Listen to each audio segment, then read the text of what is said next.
जय श्री कृष्ण दोस्तों आपने सुना होगा कि जहाँ कृष्ण होते हैं वहाँ राधा रानी का नाम जरूर आता है और जहाँ राधा होती है वहाँ श्री कृष्ण जरूर होते हैं। लेकिन श्री कृष्ण की कहीं भागवत गीता में सब कुछ है तो फिर उनकी राधा का नाम क्यों नहीं है? आपने कभी सोचा है? दोनों एक दूसरे के बिना अधूरे माने जाते हैं, फिर कृष्ण ने राधा का जिक्र क्यों नहीं किया गीता में? एक कथा के अनुसार महाभारत युद्ध खत्म होने के बाद एक बार अर्जुन श्री कृष्ण से मिलने द्वारिका गए। वहाँ के द्वारपाल ने अर्जुन को बताया, द्वारिकाधीश अभी छत पर है, आप यहाँ मेहमान कक्ष में बैठिए, हम अभी उनके पास संदेश भेज देते हैं। तभी अर्जुन ने सिपाही को रोका और उससे कहा, आप माधव को संदेश न भेजिए, मैं खुद ही जाकर उनसे मिल लेता हूँ। इतना कहकर अर्जुन श्री कृष्ण से मिलने छत पर चले गए। जैसे ही वो छत पर पहुँचे उन्होंने देखा कि गोविंद मुस्कुराकर किसी से बात कर रहे हैं। जब अर्जुन श्री कृष्ण के थोड़ा और पास गए तो देखा माधव चांद को देखकर उससे बात कर रहे हैं। दरअसल चांद में राधा रानी की छवि दिखाई दे रही थी और श्री कृष्ण अपनी राधा से बात कर रहे थे। अर्जुन चुपचाप वहाँ खड़े होकर गोविंद का इंतजार करने लगे। वहीं दूसरी ओर ब्रज में राधा रानी यमुना किनारे खड़ी चांद में श्री कृष्ण को देखते हुए उनसे बात कर रही थी। तभी राधा ने श्री कृष्ण से पूछा, कान्हा, तुमने अर्जुन को इतना श्रेष्ठ गीता का ज्ञान दिया जिससे वो महाभारत जैसे युद्ध में जीत हासिल कर पाया, लेकिन तुमने उससे वो रहस्य क्यों नहीं बताया? इतना कहने के बाद राधा रानी की छवि उस चांद से गायब हो गई। अर्जुन ये बात सुनकर चौंक गए और उनके मन में बेचैनी होने लगी। आखिर माधव ने मुझसे कौन सा रहस्य नहीं बताया और क्यों बहुत देर वो वहीं खड़े सोचते रहे। जब उनसे नहीं रहा गया तब वो अपने मित्र के पास गए और उनसे बोले, माफ़ करना माधव, मैंने आपकी बात सुन ली, लेकिन वो कौन सा राज है जो आपने मुझे नहीं बताया और राधा जी को कैसे पता वो रहस्य? श्री कृष्ण बोले, पार्थ, अगर मैं वो रहस्य तुम्हें युद्ध भूमि में बता देता तो तुम युद्ध करने लायक नहीं रह जाते। अर्जुन ने पूछा, ऐसा कौन सा रहस्य है गोविंद? तब श्री कृष्ण ने उन्हें बताया, वो रहस्य राधा ही है। अर्जुन, राधा ही सारे वेदों का सार है।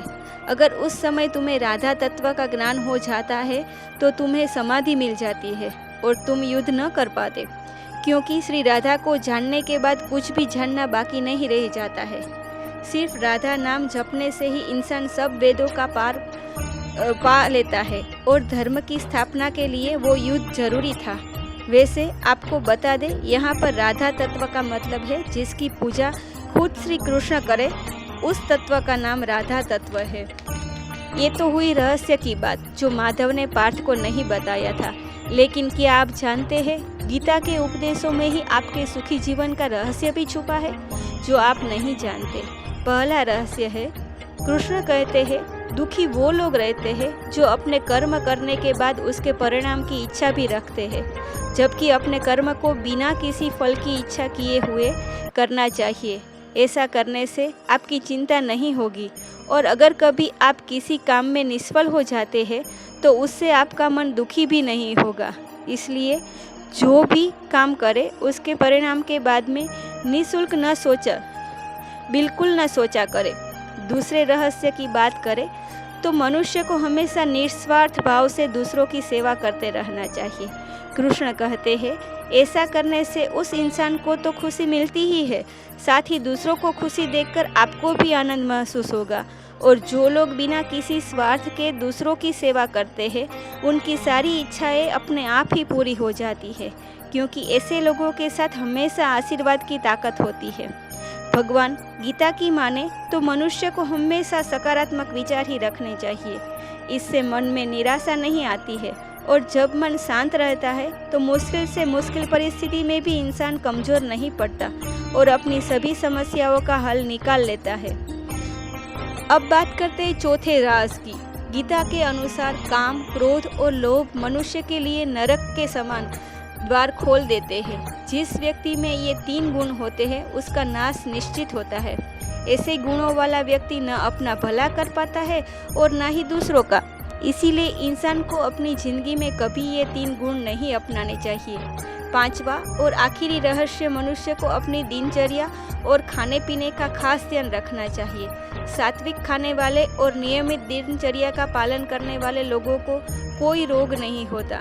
ऐसे लोग स्वस्थ रहते हैं और स्वस्थ शरीर होने से मन में विचार भी अच्छे आते हैं, जो हमें किसी भी स्थिति में सही निर्णय लेने में मदद करते हैं। तो दोस्तों, श्री कृष्ण कहते हैं कि मनुष्य को स्वयं को ईश्वर में लीन कर देना चाहिए। ईश्वर के सिवाय मनुष्य का कोई नहीं होता है।